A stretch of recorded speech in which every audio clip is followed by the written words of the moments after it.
ವೀಕ್ಷಕರೇ ನಮಸ್ತೆ. ನಾನು ನಿಮ್ಮ ವೆಂಕಟೇಶ್ ಪ್ರಭು. ನೀವು ನೋಡ್ತಾ ಇದ್ದೀರಾ News18 ಡಿಜಿಟಲ್. ಇವತ್ತು ಒಂದೊಳ್ಳೆ ರಣರೋಚಕವಾದಂಥ ಕ್ರೈಮ್ ಎಪಿಸೋಡನ್ನು ನಿಮ್ಮ ಮುಂದೆ ನಾನು ಪ್ರಸ್ತುತಪಡಿಸ್ತಾ ಇದ್ದೇನೆ. ಇದು ಯಾವ ಒಂದು ಸಿನಿಮಾ ಕಥೆಗೂ ಕೂಡ ಕಡಿಮೆ ಇಲ್ಲದಂಥ ಒಂದು ಸ್ಟೋರಿ. ಯಾಕಂದರೆ ನಾವು ಕೇವಲ ಸಿನಿಮಾಗಳಲ್ಲಿ ಮಾತ್ರ ಬಹಳ ದೊಡ್ಡ ಮಟ್ಟದ ವಿಜೃಂಭಣೆಯ ಕಥೆಗಳನ್ನು ನೋಡ್ತೇವೆ. ಆದರೆ ರಾಮನಗರ ಜಿಲ್ಲೆ ಮಾಗಡಿ ಪೊಲೀಸ್ ಠಾಣೆಯಲ್ಲಿ ಕಳೆದ ಸೆಪ್ಟೆಂಬರ್ 23ನೇ ತಾರೀಕು ನಡೆದಂಥ ಒಂದು ಕಳ್ಳತನದ ಪ್ರಕರಣವನ್ನು ಬೆನ್ನತ್ತಿದಂಥ ಪೊಲೀಸರಿಗೆ ಸಿಕ್ಕಂಥದ್ದು ಕರ್ನಾಟಕ ರಾಜ್ಯದಿಂದ ಅಂತಾರಾಷ್ಟ್ರೀಯ ಮಟ್ಟದವರೆಗೂ ತಮ್ಮ ಕೈಚಳಕವನ್ನು ತೋರಿಸಿ ಕೋಟ್ಯಾಂತರ ರೂಪಾಯಿಗಳನ್ನು ಕಳ್ಳತನ ಮಾಡಿ ವಸೂಲಿ ಮಾಡಿ ಹವಾಲಾ ದಂಧೆಯನ್ನು ನಡೆಸಿ ಕರ್ನಾಟಕದ 20 ಜಿಲ್ಲೆಗಳ ವಿವಿಧ ಸ್ಥಳಗಳಲ್ಲಿ ಕಳ್ಳತನಗಳನ್ನು ಮಾಡಿ ಮನೆಗಳಲ್ಲಿ ಅಲ್ಲಿ ಬಂದಂಥ ಹಣವನ್ನು ವಿದೇಶದಲ್ಲಿ ಹವಾಲಾ ಮೂಲಕ ತಮ್ಮ ವ್ಯಾಪಾರ ವಹಿವಾಟನ್ನು ಮಾಡ್ತಾ ಇದ್ದಂಥ 3 ಜನ ಕದೀಮರನ್ನು ಮಾಗಡಿ ಪೊಲೀಸರು ಸೆರೆ ಹಿಡಿಯುವ ಮೂಲಕ ಭಾಳ ದೊಡ್ಡ ಮಟ್ಟದ ಆಪರೇಷನನ್ನು ಮಾಡಿದ್ದಾರೆ. ಮೊದಲಿಗೆ ಅವರಿಗೆ ಈ ಮೂಲಕ ಶುಭಾಶಯಗಳನ್ನು ತಿಳಿಸೋಣ.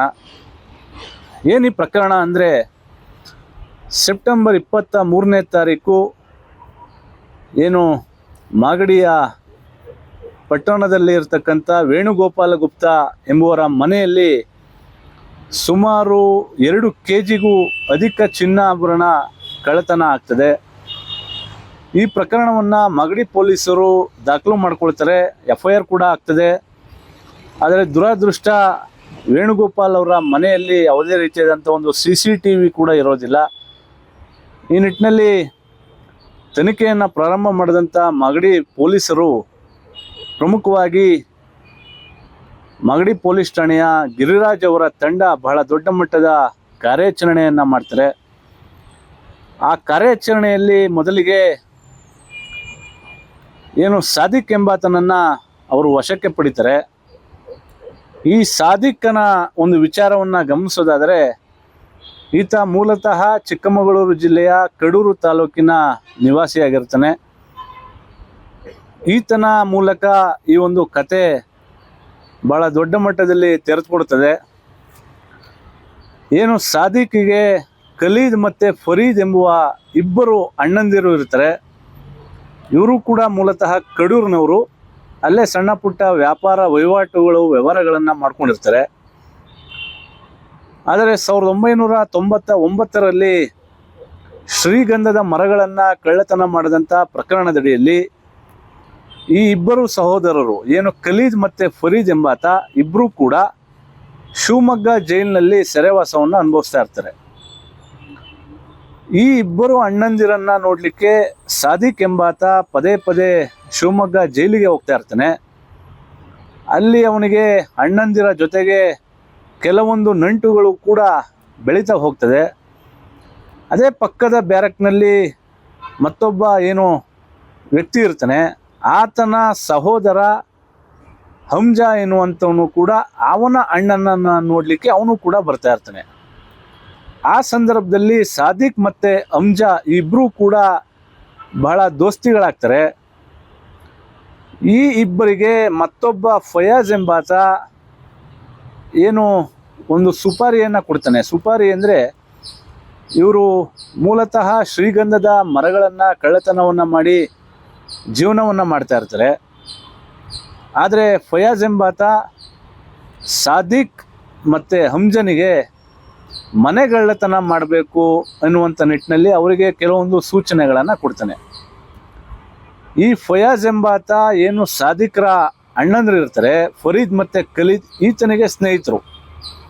ಜೊತೆಗೆ ಹಂಜಾ ಏನಿರ್ತಾನೆ, ಆತನ ಅಣ್ಣ ಏನು ಜೈಲಲ್ಲಿರ್ತಾನೆ, ಆ ಅಣ್ಣನಿಗೂ ಕೂಡ ಈತ ಫಯಾಜ್ ಎಂಬುವತನು ಸ್ನೇಹಿತ.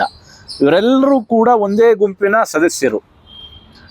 ಜೊತೆಗೆ ಮನೆಗಳ್ಳತನವನ್ನು ಮಾಡ್ತಾ ಮಾಡ್ತಾ ಸರಿಸುಮಾರು ರಾಜ್ಯದ 20 ಜಿಲ್ಲೆಗಳಲ್ಲಿ ಇವರು ತಮ್ಮ ಕೈಚಳಕವನ್ನು ತೋರಿಸ್ತಾರೆ.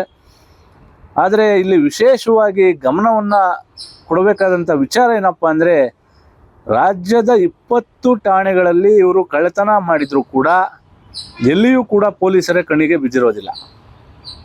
ಪ್ರಮುಖವಾಗಿ ಇವರ ಅಜೆಂಡಾ ಎಲ್ಲಿ ಗ್ರಾಮಾಂತರ ಭಾಗದ ತಾಲೂಕುಗಳಿರ್ತದೆ, ಜೊತೆಗೆ ಅಲ್ಲಿ ಜನಸಂದಣಿ ಕಡಿಮೆ ಎಲ್ಲಿರ್ತದೆ, ಪೊಲೀಸ್ ಠಾಣೆಗಳು ಎಲ್ಲಿ ಕಡಿಮೆ ಇರ್ತದೆ, ಆ ಒಂದು ಸ್ಥಳಗಳನ್ನು ಆಯ್ಕೆ ಮಾಡಿಕೊಂಡು ಇವರು ಕಳ್ಳತನವನ್ನು ಮಾಡ್ತಾ ಇರ್ತಾರೆ. ಪ್ರಮುಖವಾಗಿ ಇವರು ಮೊಬೈಲನ್ನು ಬಳಸೋದಿಲ್ಲ. ಇಂಟರ್ನೆಟ್ಗೆ ಕೇರಳ ಮೂಲದ ಒಂದು ಡಾಂಗಲನ್ನು ಖರೀದಿ ಮಾಡಿ ಏನಿದ್ರು ಡಾಂಗಲ್ ಮೂಲಕ ತಮ್ಮ ಮಾತುಗಳನ್ನು ಆಡ್ತಾ ಇರ್ತಾರೆ, ತಮ್ಮ ನೆಟ್ವರ್ಕನ್ನು ಬೆಳೆಸ್ಕೊಳ್ತಾ ಇರ್ತಾರೆ. ಜೊತೆಗೆ ಯಾವುದೇ ಒಂದು ರಾಷ್ಟ್ರೀಯ ಹೆದ್ದಾರಿಯ ಟೋಲ್ ಪ್ಲಾಜಾಗಳಲ್ಲಿ ಇವರು ಸಂಚಾರವನ್ನು ಮಾಡೋದಿಲ್ಲ. ಬದಲಾಗಿ ಎಲ್ಲೆಲ್ಲಿ ಒಂದು ಕಾಲು ದಾರಿಗಳು ಅಂತಿರ್ತವೆ, ಸರ್ವಿಸ್ ರಸ್ತೆಗಳು ಅಂತಿರ್ತವೆ, ಆ ರಸ್ತೆಗಳಲ್ಲಿ ಮಾತ್ರ ಇವರು ತಮ್ಮ ಒಂದು ಸಂಚಾರವನ್ನು ಮಾಡ್ತಾ ಇರ್ತಾರೆ.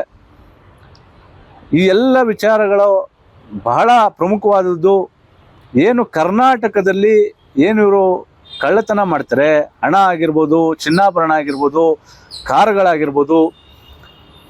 ಈಗ ಇವರು ಏನು ಮಾಗಡಿ ಪೊಲೀಸರು ಇವರನ್ನು ಅರೆಸ್ಟ್ ಮಾಡಿದಂಥ ಸಂದರ್ಭದಲ್ಲಿ ಒಂದು ಬೆನ್ಸ್ ಕಾರು, ಒಂದು XUV ಕಾರು, ಜೊತೆಗೆ ಸೇರಿದಂತೆ ಇನ್ನೂ 10 ಹಲವು ಕಾರುಗಳನ್ನು ಕೂಡ ಅವರು ವಶಕ್ಕೆ ಪಡ್ಕೊಂಡಿದ್ದಾರೆ. ಈ ಎಲ್ಲವನ್ನು ಮಾರಾಟವನ್ನು ಮಾಡಿ ಇಲ್ಲಿ ಬಂದಂಥ ಹಣವನ್ನು ದುಬೈಗೆ ಹೋಗಿ ಇವರು ಏನಿಲ್ಲಿ ಬ್ಲ್ಯಾಕ್ ಮನಿ ಇರ್ತದೆ ಅದನ್ನು ದುಬೈನಲ್ಲಿ ವೈಟ್ ಮನಿ ಮಾಡ್ತಾರೆ. ಜೊತೆಗೆ ದುಬೈನಲ್ಲಿ ಒಂದು ಮೊಬೈಲ್ ಶೋರೂಮನ್ನು ಕೂಡ ಇವರು ತೆರೆದು ತಮ್ಮ ಜೀವನವನ್ನು, ಲಕ್ಸುರಿಯಸ್ ಜೀವನವನ್ನು ಇವರು ನಡೆಸ್ತಾ ಇರ್ತಾರೆ. ನೋಡಿ, ಕರ್ನಾಟಕದಲ್ಲಿ ಕನ್ನಡಿಗರ ಹಣವನ್ನು ಕನ್ನ ಹಾಕಿ ದೂರದ ದುಬೈನಲ್ಲಿ ತಮ್ಮ ಜೀವನವನ್ನು ಕಟ್ಕೊಂಡಿರ್ತಾರೆ.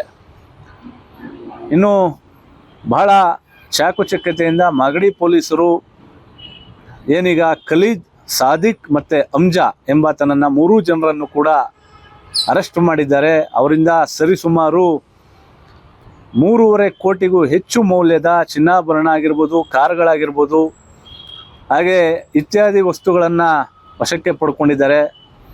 ಇನ್ನೂ ಕೆಲವರು ಇವರ ಗ್ಯಾಂಗ್ನಲ್ಲಿ ಏನಿದ್ರು ಅವರಿಗಾಗಿ ಈಗಾಗಲೇ ಶೋಧವನ್ನು ಕೂಡ ಮಾಡ್ತಾ ಇದ್ದಾರೆ. ಸೆಪ್ಟೆಂಬರ್ ತಿಂಗಳಲ್ಲಿ ನಮ್ಮ ಮಾಗಡಿ ಪೊಲೀಸ್ ಸ್ಟೇಷನ್ ವ್ಯಾಪ್ತಿಯಲ್ಲಿ ಮಾಗಡಿ ಟೌನಲ್ಲಿ ಒಂದು ಮನೆಗಳ್ತನ ಆಗಿದ್ದು, ಅದರಲ್ಲಿ ಸುಮಾರು 5 ಕೋಟಿಯಷ್ಟು ಬಂಗಾರ, ಬೆಳ್ಳಿ ಮತ್ತು ಇತರ ಐಟಮ್ಗಳು ಹೋಗಿದ್ದು, ಅದು ಸಂಬಂಧಪಟ್ಟಂಗೆ ನಮ್ಮ ಮಾಗಡಿ ಪೊಲೀಸ್ ಸ್ಟೇಷನ್ಗೆ ಒಂದು ಕೇಸ್ ರಿಜಿಸ್ಟರ್ ಮಾಡಿದ್ವಿ.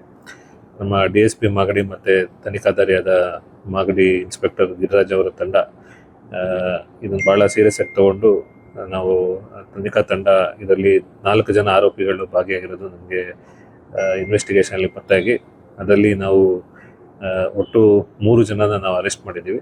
ಅದರಲ್ಲಿ ಒಬ್ಬ ಸಾದಿಕ್ ಅಂತ, ಇನ್ನೊಬ್ಬ ಹಮ್ಜಾ ಮತ್ತು ಖಾಲಿದ್ ಅಂತ, ಮತ್ತು ಇನ್ನೊಬ್ಬ ಅಕ್ಯೂಸ್ಡ್ ಇನ್ನೂ ಪರಾರಿಯಾಗಿದ್ದಾನೆ.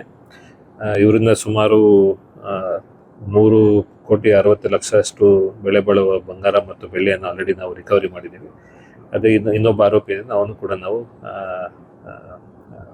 ಅವನ್ನ ಅಪ್ರೆಂಡ್ ಮಾಡಲಿಕ್ಕೆ ಎಲ್ಲ ಪ್ರಯತ್ನಗಳು ಮಾಡ್ತಾ ಇದ್ದೀವಿ.